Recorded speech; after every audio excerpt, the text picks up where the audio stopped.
aujourd'hui pour vous parler de ma petite histoire. Et j'ai l'audace de penser que vous la ferez vôtre parce que j'arriverai à vous rejoindre dans votre espace intime. L'histoire d'une petite fille qui, malgré son joli sourire qui séduisait tout le monde, avait le cœur dans l'ombre, cette grosse pénombre de la forêt quand elle passe sous les nuages. Lourd, pesanteur, mais elle gardait en façade le soleil, car elle savait que c'était ça que les gens cherchaient et c'était ça que les gens aimaient en elle. Et un jour, elle entendit cette voix intérieure qui lui disait « Malgré la tristesse qui t'habite et que les gens n'arrivent pas à comprendre, puisque tu n'es que sourire de l'extérieur, sache que tu es aimée, que tu es importante sur cette terre comme un caillou peut être important sur cette terre.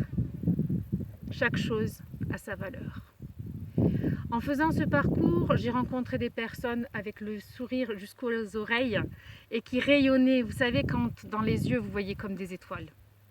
Et donc c'était spontané, il fallait que je me donne totalement à cette vocation-là, vocation religieuse.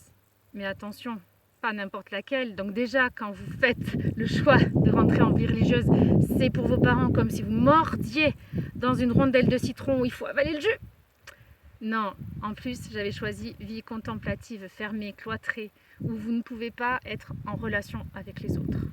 Je passerai ici tous les détails de cette vie contemplative que j'ai vécue pendant 12 ans et qui m'ont énormément appris sur le sens de la vie en communauté, comment la construire chaque jour pour être heureux et diffuser l'amour, alors que vous savez qu'à l'intérieur, plein de combats existent. Les mêmes que si vous êtes en famille avec des enfants. Et pourtant, malgré cela, la joie du fond n'y était pas. Donc à un moment donné, je me suis décidée à sortir, à me dire, tu ne te connais pas. Aujourd'hui, il faut te connaître. Aujourd'hui, il faut expérimenter des choses au-delà des angoisses, au-delà de tes complexes que tu as fui en rentrant en vie monastique. Et petit à petit pas après petit pas, je me trouve aujourd'hui devant vous, devant cette caméra, ayant l'audace de croire que finalement un jour, je fais vraiment la fierté de ma famille et de ma maman qui, elle, bourrée d'angoisse, ne me voyait pas faire toutes ces choses-là. Mais en fait, je suis juste là pour vous dire, quoi que vous ayez à parcourir dans votre chemin, quoi que vous ressentiez au fond de vous comme ténèbres, comme lourdeur, sachez une chose, personne ne vous l'enlèvera, sauf vous-même. Vous avez ce pouvoir, la volonté.